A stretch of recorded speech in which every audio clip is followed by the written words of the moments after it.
नमस्कार दोस्तों, स्वागत है आपका हमारे चैनल वर्ल्ड ऑफ हैप्पीनेस में। दोस्तों, सबसे पहले प्रेम विराट की ओर से आप सभी को नए साल की 2021 की बहुत बहुत हार्दिक हार्दिक शुभकामनाएं।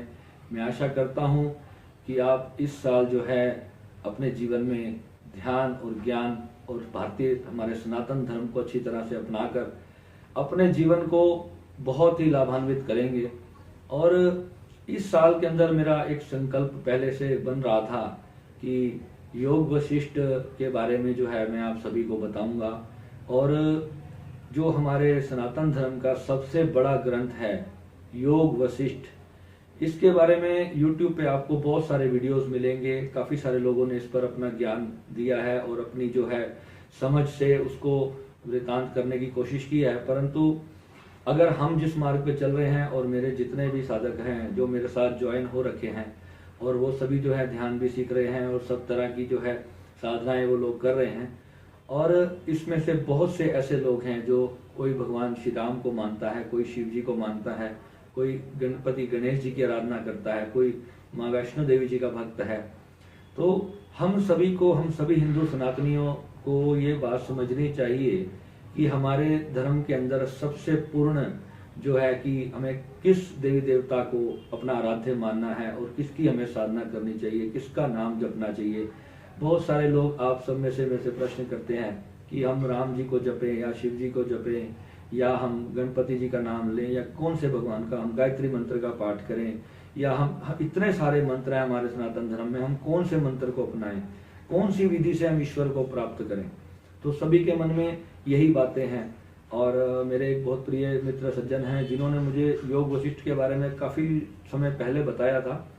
वैसे तो हमने जो भी हम सब विधियां ध्यान में करते आए हैं इतने सालों से, वो सभी जो चीज़ें हैं वो कहीं ना कहीं जो है हमारे इन्हीं सनातन धर्म से ही ली गई हैं और उनको अलग से ब्रांडिंग करके आप लोगों को पहुंचाया गया है। यानी कि सब मसाला वही होता है और रेसिपीज अलग अलग बना के आपको रोज आप देखते हो, कभी आप मैकडोनल्ड्स जाते हो तो वहां पर भी वही बर्गर होता है, पर उनकी जो टिक्की होगी थोड़ी सी अलग होगी, उनका जो उसमें बन यूज किया जाएगा वो थोड़ा सा अलग होगा। तो मूलता क्या है, सब कुछ बना तो आटे से ही है ना। अगर आज मैकडोनल्ड का बन है वो भी आटे से बना है या मैदे से बना है, तो अंदर की जो अगर रहस्य अगर आप किसी चीज तक भी जाओगे उसके स्वाद किसी तरीके से भी आप ले लोगे, परंतु जो है मूल रहस्य उस चीज का वही रहेगा जो वो सत्य है। तो योग वशिष्ठ भी एक ऐसा ही ग्रंथ है। तो मैं भी इसको पढ़ने के लिए आज ही मैंने अभी गीता प्रेस गोरखपुर की योग वशिष्ठ मंगाई है और मैंने अभी इसका बारे में कुछ भी अध्ययन नहीं किया है, पर ईश्वर की इतनी अनुकंपा है कि मुझे इसका अध्ययन करने की आवश्यकता भी नहीं थी, परंतु मैंने भगवत गीता से ही जो है अपने बात को समझ लिया, श्रीमद् भागवत से अपने ज्ञान को, भारतीय सनातन धर्म को समझा, शिव महापुराण में जो बातें कही गई उनको समझा, और विज्ञान भैरव तंत्र में 112 ध्यान विधियां जो दी गई हैं मैंने उसके बारे में पूरा जब समझा, सीखा, और ओशो से या जितने भी अन्य शिव योग हो गया या जितने भी अन्य इस देश के अंदर जो भी मां आनंद मूर्ति गुरु माँ जी हैं उन सभी से मैंने जो है इस तरह के ध्यान और चीज़ों के बारे में जब नॉलेज इकट्ठी करनी शुरू करी और उनको मैंने प्रैक्टिकली सभी ध्यानों को, सभी विधियों को जो है मैंने अपने जीवन में अपनाया, तो उससे जो है मुझे परमात्मा के साक्षात अनुभव हुए। जो जो चीज़ें ध्यान के लिए आवश्यक होती हैं, लोग कहते हैं कि कोई अगर किसी को अपने अनुभव शेयर करता है तो वह गलत होता है। मैं कहता हूं कि हमें अपने बच्चों से, आने वाली जनरेशन से इस सत्य को, अनुभव को शेयर करना चाहिए। और अगर हम अपने बच्चों को ये सब नहीं ज्ञान देकर जाएंगे तो हमारे बच्चे उस सत्य से वंचित हो जाएंगे। बिल्कुल डेफिनेटली हमारे बच्चे उस सत्य से वंचित हो जाएंगे और वो भी जो है अंग्रेजों की पद्धतियों को अपने जीवन में अपनाएंगे और उन्हीं के त्योहार मनाते रह जाएंगे। सबसे पहले हमारे सनातन धर्म की मैं बात करूंगा तो इस धर्म के अंदर प्रभु श्री राम को ही परमात्मा माना गया है। रामायण जी ये कहती हैं कि जो परमात्मा पर ब्रह्म है वह श्री राम के रूप में उन्होंने अवतार लिया था। इस पे बहुत से लोग अपने तर्क देते हैं। कोई कहता है कि परमात्मा कभी मनुष्य की देह में नहीं आ सकता। रामायण जी कहते हैं कि भय प्रकट कृपाला दीन दयाला, राम जी जो है वो माँ के गर्भ में आए ही नहीं, वह प्रकट हुए। पर अब इसको हम कैसे जान सकते हैं कि ये इस बात को अगर कोई इंसान ये कहता है कि कोई प्रकट नहीं हो सकता, मुस्लिम में, इस्लाम धर्म में माना जाता है कि अल्लाह जो है वो इंसान के रूप में नहीं आ सकता, वो प्रकट नहीं हो सकता। तो मैं उनसे पूछता हूं कि अगर राम प्रकट नहीं हो सकते तो क्या तुम प्रकट हो सकते हो? तुम कैसे प्रकट हुए? फिर वो तर्क देंगे कि हम तो अपने माता पिता से आए। फिर मैं जाता हूं कि तुम्हारे माता पिता कहां से आए, उनके माता पिता कहां से आए। जाते रहो, 1000 करोड़ जन्मों तक आप जाते जाओगे ना पीछे, तब भी यही कहोगे कि वो भी अपने माता पिता से प्रकट हुआ, यानी कि माता के गर्भ से ही आया, पिता के अंश और माता के गर्भ से ही आए। 100 की बात सत्य है। यानी कि कहीं ना कहीं पे तो आपको कहना पड़ेगा कि ये जीव प्रकट हुआ था, सबसे प्रथम जो है वो प्रकट ही हुआ था। जब वो प्रकट हो सकता है तो क्या साक्षात प्रभु श्री राम, प्रभु ब्रह्म, जो परमात्मा की जो सबसे बड़ी अवस्था है, जो super consciousness of the world जिसको कहते हैं, क्या वो प्रकट नहीं हो सकता? जिसने इतने करोड़ों जीव जंतुओं को प्रकट कर दिया। एक से एक आप डिस्कवरी चैनल पे आप देखोगे, जीव जंतुओं के रंग बिरंगे रूप आप देखते रहोगे तो आपको पता चलेगा कि परमात्मा कितना विशाल है, कितना कितना भव्य है। तो क्या वो स्वयं प्रकट नहीं हो सकता जिसकी ये सारी सृष्टि है? पर परमात्मा भी अगर जहां पर किसी रूप में आता है, वहां पे कॉन्फ्लिक्ट ये खड़ा होता है कि एक बार परमात्मा ने राम के रूप में अवतार लिया, एक बार परमात्मा ने कृष्ण के रूप में अवतार लिया, कभी परमात्मा ने शिव जी का रूप धरा, कहीं वहां पर माता जी का रूप धरा, कहीं वहां पर बुद्ध के रूप धरा, या गुरु नानक देव जी के रूप में आए, या मोहम्मद साहब के रूप में आए। कितने ही रूप में परमात्मा इस सृष्टि में आए और वापस गए, पर वो मनुष्य की देह में वही 70, 80, 90 या 100 साल या 150 साल की, पहले कहते थे कि 200, 500, 1000 साल तक आयु होती थी। तो उतने ही समय तक ही कोई जीव इस मनुष्य के शरीर में रह पाया, क्योंकि मनुष्य की देह जो है वो नश्वर है। मनुष्य की देह का अंत होना तय है, चाहे उसमें परमात्मा भी आए, चाहे उसमें हमारे जैसी कोई आत्मा भी आए। वास्तव में तो आत्मा ही परमात्मा है, परंतु जो पूर्ण ब्रह्म है वो जब अपनी पूरी कॉन्शियसनेस के साथ जब प्रकट होता है तो उसको सनातन धर्म के अंदर अवतरण कहा गया है। उसको कहा गया है कि ब्रह्म का अवतार हुआ। सगुण जब निर्गुण जब साकार रूप में जब प्रकट हुआ तो वो उसको प्रभु श्री राम कहा गया, उसी को श्री कृष्ण के रूप में कहा गया। जब भगवान श्री कृष्ण ने जब गीता का ज्ञान दिया, तब जो है भगवान ने उसमें स्पष्ट कहा कि ये सब चराचर जगत जो है मुझी से निकला है। और आज तक भगवान कृष्ण के अलावा इस पूरे सनातन धर्म के या किसी भी अन्य सृष्टि के में जितने भी कोई भी आजकल पीर, पैगंबर, देवता जो भी आए, ऋषि मुनि, किसी ने भी अपने मुख से इतनी बड़ी बात नहीं कही कि सब कुछ मुझसे ही चलायमान है, सब कुछ का करता धरता मैं ही हूं। तू तो मुझे जान सकता है, पर मेरे में समा तो सकता है, पर मुझे जान नहीं सकता। मुझे तो पा तो सकता है, मेरे में मिट तो सकता है, परंतु मेरे अस्तित्व को तू नहीं जान सकता। यानी कि तू मुझ में एक बूंद की तरह मुझ सागर रूप में समा सकता है अर्जुन। ये भगवान ने उसमें समझाने की अर्जुन को कई तरह से कोशिश की है। और ओशो ने गीता के ऊपर इतनी महान टीका की थी, और ओशो ने जितना अपने जीवन चरित्र में समझा, उन्होंने लोगों को समझाने की कोशिश की। अगर हम आम लोग साधारण भाषा में अगर गीता को समझने की कोशिश करते तो शायद हम कभी हमारे जन्म लग जाते और हम गीता को नहीं समझ पाते। ओशो ने गीता के बारे में जो हमें जितनी एक एक वर्ड टू वर्ड चीजों को संक्षिप्त रूप में करके समझाया है, वो हमारे लिए बहुत ही महत्वपूर्ण था। तो दोस्तों, नया साल शुरू हो रहा है और आज हम अपना योग वशिष्ठ का अभ्यास शुरू करेंगे। ये जो ग्रंथ है, मैं इसके बारे में आपको थोड़ा पहले इंट्रोडक्शन दे देता हूँ, क्योंकि आज ये पहला पार्ट मैं आज से शुरू कर रहा हूँ, और जितनी भी देर में ऐसा मैं बोल पाऊंगा, पढ़ पाऊंगा इसको, तो हम इसको करेंगे। और जितने भी लोग आप सब इसमें जुड़ रहे हैं, पहली बात आप ये जान लें कि जिसने योग वशिष्ठ को पूर्ण तरह से समझ लिया और सुन मात्र लिया, उसको आत्मबोध होना कंफर्म है, निश्चित है। ऐसा इस ग्रंथ के बारे में कहा जाता है। और आज जब मुझे मेरे एक सज्जन मित्र ने जब इसके बारे में बताया, मैं इसके बारे में बहुत समय से सुनता आ रहा था, परंतु मुझे कभी आवश्यकता नहीं पड़ी कि इसको मुझे जानना है, इसको मुझे पढ़ना है, क्योंकि मैं जानता था कि हर ग्रंथ में वही लिखा है जो मैंने पाया है। तो मैं फिर भी जो है अपने गीता को मैंने उसके बाद, जब उसको सब चीज़ों की प्राप्ति होने के बाद जब आप अपने ग्रंथों को पढ़ते हो, तो तब आपको लगता है कि यस, यहाँ पर ये बात ऐसी ही थी, और तब हमें समझ आने लगती है, क्योंकि शास्त्रों में हर बात बहुत कोडिड भाषा में लिखी गई है। तो ये जो ग्रंथ है, इसमें भगवान श्री राम जब वशिष्ठ जी से ज्ञान प्राप्त कर रहे हैं, उनका जो संवाद चल रहा है, जो उनकी बातचीत चल रही है, उसके बारे में पूरा संक्षिप्त रूप से खुलकर उसके बारे में बताया गया। और मैं आप सभी लोगों को, इसमें बच्चे भी मुझे सुनेंगे, माताएं बहनें भी मुझे सुनेंगी, बड़े भी मुझसे सुनेंगे, सभी मुझसे सुनेंगे। और यहाँ तो बस प्रभु श्री राम के प्रेम की गंगा बहाई जाएगी, और जो भी सुनना चाहेगा उसका स्वागत है हमारे चैनल पर।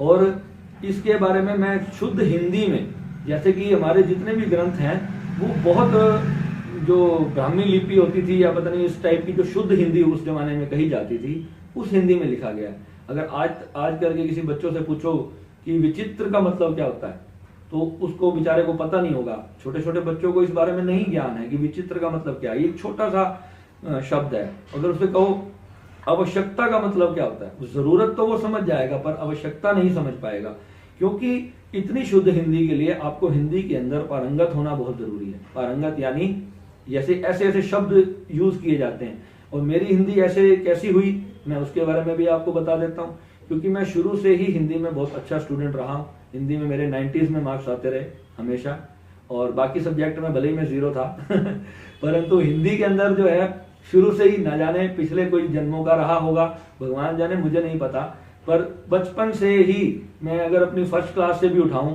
तो एक हिंदी ही ऐसा सब्जेक्ट होता था। पता नहीं मेरी क्यों उसमें रुचि बढ़ी। और हिंदी, हमारे स्कूल में एक रामायण की भी एक किताब लगाई गई थी हमारे को, तो वो भी सारी हिंदी में थी। और हिंदी और संस्कृत मेरे दो बड़े रुचिकर जो मेरे जो विषय रहे, सब्जेक्ट रहे, उनके बारे में जो है मैंने बहुत, मतलब उस टीचर से ही मुझे बहुत प्यार था। जो जितनी भी मेरी हिंदी की मैडम्स रही स्कूल में, एक हमारी सुलेखा मैम थी, मैं आज उनको अपने वीडियो के माध्यम से याद करता हूँ। वो बहुत ही अच्छी मैम है, अगर उन तक मेरा वीडियो पहुंचे मैं उनको प्रणाम करता हूँ। उन्होंने आज तक कभी स्कूल के अंदर, क्लास के अंदर किसी बच्चे को चांटा नहीं मारा था। वो हर बच्चे को बड़े प्रेम से पढ़ाती थी, और हम उनके विषय में इतना दिल लगाकर पढ़ते थे। पर्यायवाची शब्दों को वो इस तरीके से हमें समझाती थी कि वो आज तक हमारे काम आ रहे हैं। और जब जब ऐसा कोई शब्द मेरे जीवन में आता है तो मैं उनको जरूर याद करता हूँ। तो वो भी एक गुरु हैं। अगर हम उनसे कुछ नहीं सीखते तो शायद आज हम कुछ नहीं सीख पाते, क्योंकि हमारे जितने भी शास्त्र हैं वे सभी शुद्ध हिंदी में कहे गए हैं। तो दोस्तों, ये पूरी श्रृंखला वीडियोस की चलेगी आने वाले समय में। जितना हफ्ते में मैं एक वीडियो बना पाऊंगा या इस पर 2 वीडियो बना पाऊंगा, इससे ज्यादा समय निकालना भी बहुत मुश्किल होता है। और जो है इसको आप जरूर अपने जीवन में सुने, इसको डेली पार्ट। इसमें आप अपना चैनल को आप पहले सब्सक्राइब करना, लाइक करना, और जो है बेल आइकन जरूर दबाना, क्योंकि जो भी नया पार्ट इसका आएगा तो आपको बेल आइकन के जरिए उसका एक नोटिस आएगा कि जो है अब ये इसका नया पार्ट आ चुका है। तो अभी आज का जो वीडियो है ये तो हमारा इंट्रोडक्शन में ही चला जाएगा। इसके इतने बड़ी जो है इसके बारे में मैं कहूँगा कि इतनी इसकी ग्रंथ की महानता है कि उसके बारे में बताने में ही आज का वीडियो जो है मेरा निकल जाएगा, और इतना लंबा समय एक वीडियो बनाना भी अच्छा नहीं है। तो दोस्तों, आज हम इसकी शुरुआत कर देते हैं। कुछ हम थोड़ा सा अंशात जरूर पढ़ेंगे, और इसको पढ़ेंगे और मैं उसको आप लोगों को जो है सरल हिंदी में समझाने की कोशिश करूंगा, ना कि शुद्ध हिंदी में, ताकि छोटे छोटे बच्चे भी जो हैं, जो हमारे सनातन धर्म के बच्चे हैं, उनको भी जो है इस महान दिव्य ग्रंथ का ज्ञान हो। तो दोस्तों, शुरू करते हैं। आज योग वशिष्ठ जी मेरे हाथ में है। जय श्री राम, जय श्री राधे। प्रभु का नाम लेकर के इस महान ग्रंथ का आज हम उद्घाटन करने जा रहे हैं, इसको शुरू करने जा रहे हैं। और आप जो है ये इसको भी, जो भी राम भक्त है वो इसको जरूर सुने। हर राम भक्त के लिए जो है राम और गुरुदेव वशिष्ठ जी का जो ये संवाद है, जीवन में बहुत ही ज्यादा काम आने वाला है। तो इसको आप जरूर सुने। तो दोस्तों, ओम श्री परमात्मने नमः, इसमें सबसे उच्च में पहला ही शब्द जो कहा गया है, पहला ही अक्षर जो इसमें कहा गया है, ओम श्री परमात्मने नमः, यानी कि सृष्टि के आरंभ में जो परमात्मा है उसकी बात की गई है। तो उसी को ही प्रणाम किया गया है, जिसको इस्लाम में अल्लाह भी कहते हैं, और उसी को शब्द कहते हैं, उसी को अक्षर ब्रह्म कहते हैं, वही परमात्मा है। योग वशिष्ठ इस सृष्टि के आरंभ से शुरू होती है। गुरुदेव वशिष्ठ जो है राम जी को जो ज्ञान इसमें दे रहे हैं, उन्होंने पूर्ण ज्ञान दिया है उन्हें। और रामायण में भी हमने देखा होगा कि गुरु किस तरह जो है लव कुश की वाल्मीकि जी कुंडलिनी को जागृत करते हैं स्पर्श मात्र से, तो उस सब के बारे में आएगा। आपके जीवन में ऐसा कोई भी विषय नहीं रह जाएगा अगर इस ग्रंथ को अगर आप समझ पाएं।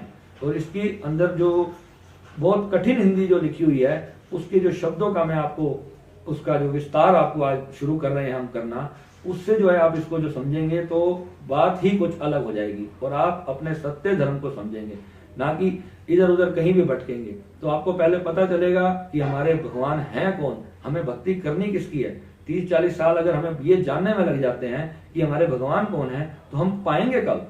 आजकल आयु कितनी रह गई हमारी, एक दिन का किसी का भरोसा नहीं, और इस जीवन को अगर हमने ऐसे ही व्यर्थ कर दिया तो शायद हम कुछ भी नहीं अपने जीवन में प्राप्त कर पाएंगे। इस ग्रंथ के बारे में कहा जाता है कि इसको पढ़ते पढ़ते ही आत्मबोध हो जाता है, यानी कि इसके अंदर पढ़ते पढ़ते ही आपका स्वतः ध्यान लगना शुरू हो जाता है। इसमें साक्षी भाव के बारे में जो गुरुदेव ने जो प्रभु श्री राम जी को इंस्ट्रक्शंस दी हैं, जो गाइडलाइंस उनको दी हैं, उससे ही पढ़ने वाले व्यक्ति का भी ध्यान लगना शुरू हो जाता है। और आप जब इसको अब इसमें जो मैं उस लाइंस को जब मैं प्रयोग करूंगा तो मैं उसी तरह प्रयोग करूंगा जिस तरह की मैं अपने गाइडेड मेडिटेशंस के अंदर देता हूं, तो उस तरह जो है आपको भी काफी सारा इसका समझ आएगा। तो हम शुरू करते हैं। श्री गणेशाय नमः। गणपति जी का जब नाम लेके कोई कार्य किया जाता है तो वो सदा सदा हमेशा पूर्ण फलित होता है और भगवान गणपति गणेश की कृपा रहती है और वो कार्य हमेशा सक्सेसफुल रहता है। तो मेरा तो संकल्प यही है कि मैं मर भी जाऊं तो मेरे मरने के बाद ये वीडियो पड़े रहेंगे यूट्यूब पे, जो भी आएगा कभी तो उसको देखेगा, किसी के तो हाथ ये लग जाएगा, और जब किसी के हाथ लगेगा तो मैं कुछ इतना तो करके जाना चाहता हूँ कि मरने के बाद भी मेरे जो है मैं अपने सनातन धर्म का नाम अमर करके जाऊं। कोई यही कहे कि लवकेश प्रेम विराट एक ऐसा बंदा था जो कि अपने धर्म के लिए कुछ सत्य चीज बना के गया। जैसे आज हम अपने जितने भी हमारे दिव्य महान पुरुष पहले आए, जिन्होंने आज हमारे लिए सारे सनातन ज्ञान को जो है सरल भाषाओं में हम तक पहुंचाया है, वीडियोस के माध्यम से, शास्त्रों के माध्यम से। ये शास्त्र हमारे पास नहीं होते तो सोचो आज हमारी हालत भिखारियों से भी गंदी होती। जो आज हमारे पास ये ज्ञान लिखित में था तभी तो आज हम इतनी बात कर पाते हैं ना, नहीं तो हमारे ना मंदिर होते, ना गुरुद्वारे होते, ना मस्जिद होती, कुछ भी ना होता। तो इसीलिए जो जीवन में आए हैं तो कुछ अच्छा ही कर जाएं इसी बहाने। ठीक है जी, अब ज्यादा समय नहीं लेते और हम एक आज का छोटा सा अध्याय शुरू करेंगे। इसका पहली ही लाइन में यहाँ पर सृष्टि के आरंभ के बारे में कहा गया है। सृष्टि के आरंभ में क्या था इसके बारे में कहा गया है। सृष्टि के आरंभ में संपूर्ण भूत जिनके प्रकट होकर प्रतीति के विषय में होते हैं, स्थिति काल में जिनमें ही स्थित हो जाते हैं और प्रलय काल आने पर जिनमें ही लीन हो जाते हैं, उन सत्य स्वरूप परमात्मा को नमस्कार है। आज सिर्फ एक स्टैंजा मैं इस वीडियो में ले रहा हूं और आज सिर्फ परमात्मा के बारे में ही बोलूंगा, क्योंकि यही मैंने अभी पढ़ा। मैं तो इसको आज लेकर भी आया था तो सिर्फ अपने पढ़ने के लिए लाया था, और जब मैंने इसको पहली ही लाइन को जब मैंने पढ़ा तो मुझे लगा कि इस पर जो है टीका शुरू की जाए, और मैं खुद भी पढ़ूंगा और साथ साथ पढ़ाऊंगा भी, तो बहुत मजा आएगा। हमारा एक अच्छा समय बीतेगा प्रभु के चरणों में। तो सृष्टि के आरंभ में परमात्मा के बारे में वशिष्ठ जी क्या कह रहे हैं कि सृष्टि के आरंभ में संपूर्ण भूत, यानी अब भूत को बच्चे समझेंगे संपूर्ण भूत क्या होता है।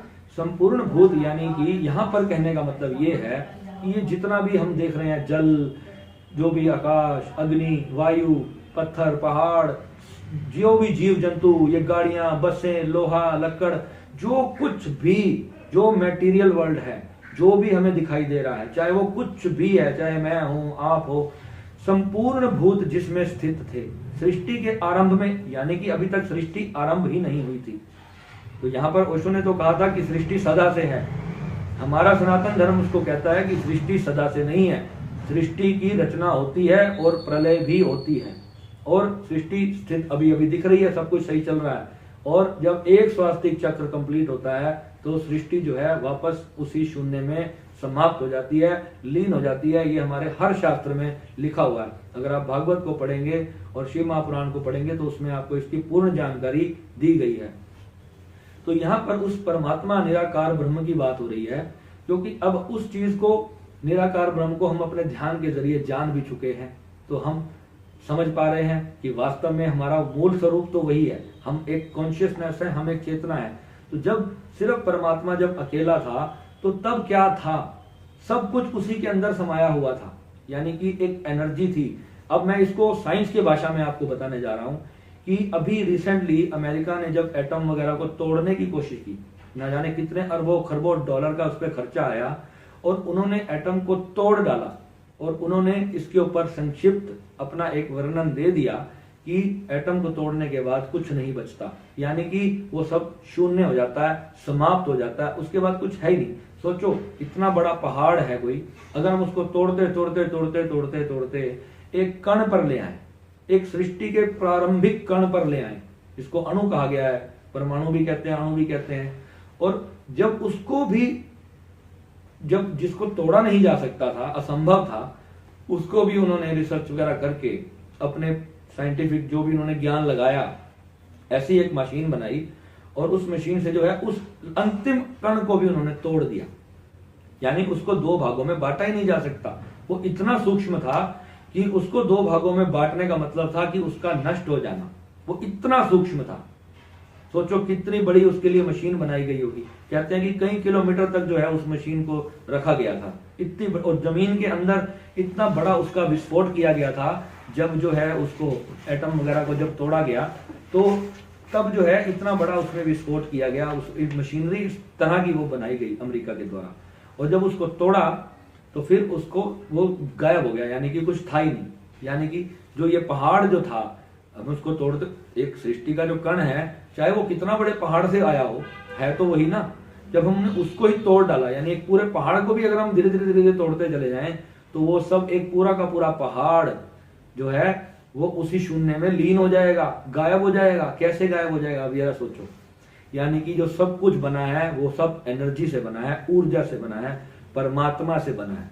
और हम इसको, साइंस ने उसको एनर्जी कहा है, सनातन धर्म में उसको ईश्वर कहा है, उसको परमात्मा कहा है, उसकी हम लोग भक्ति करते हैं। और वो उसी तरह है, वो जो जो जिसको शून्य जिसको कहा गया है, वो ऐसे ही एक परम कॉन्शियसनेस है। जैसे आपके अंदर आप बात करते हो, आप देखते हो, आप सुनते हो शरीर के माध्यम से, ऐसे ही वो परमात्मा भी एक कॉन्शियसनेस है, एक चेतना है। और आप सब जो हो उसी परमात्मा की एक कण मात्र हो, एक इतना सा कण। सोचो कि वो एक बहुत बड़ा समुद्र है कॉन्शियसनेस का, और आप कॉन्शियसनेस की एक छोटी सी आत्मा हो, एक कण बिंदी जितने। तो सोचो हमारा इतने बड़े विराट अस्तित्व का, जिसके बारे में बताया गया है कि करोड़ों अरबों नक्षत्र हैं, इसमें तारे, सूर्यमंडल, ना जाने पता नहीं क्या क्या है। सोचो कितना बड़ा परमात्मा है। और हम सोचते हैं सृष्टि में मैं फलाना, मैं ठिकाना। सोचो हमारी औकात क्या है सृष्टि के अंदर, हम कुछ भी नहीं है भगवान के आगे। तो इसलिए हम उसको प्रणाम करते हैं, उसकी भक्ति करते हैं, और कहते हैं कि हे प्रभु, हमें जो है अपने भीतर हमें लीन कर ले। तो दोस्तों, ये पहली लाइन आज मैं इस वीडियो से शुरू कर रहा हूं, और जो है हमने इसके बारे में आपको आज परमात्मा के बारे में बताया कि सृष्टि के आरंभ में जो है परमात्मा ही था। और अब जो सृष्टि है अभी हमें स्थित दिखाई दे रही है, अभी ये चल रही है। और जब प्रलय काल आता है, अब इसमें आगे प्रलय काल के बारे में भी सब आएगा धीरे धीरे, जब हर एक चीज इस ग्रंथ में लिखी गई है, और हर वो चीज आपको इसमें हिंदी में पढ़ के, सरल हिंदी में आपको मैं समझाने जाऊंगा। और आप दोस्तों ये पूरी श्रृंखला जो है आप देखना, इसको मिस मत करना।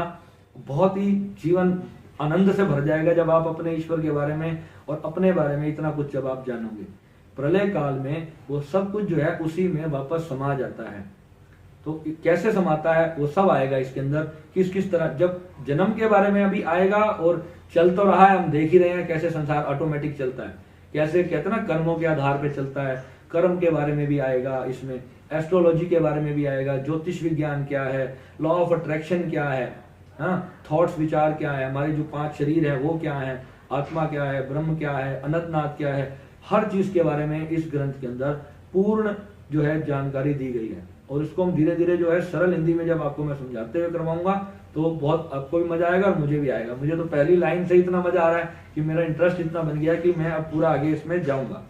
तो ठीक है दोस्तों, अब जो है अभी के लिए मैं अलविदा लेता हूँ, और नेक्स्ट वीडियो में जो है इसका अगला पार्ट बनाऊंगा।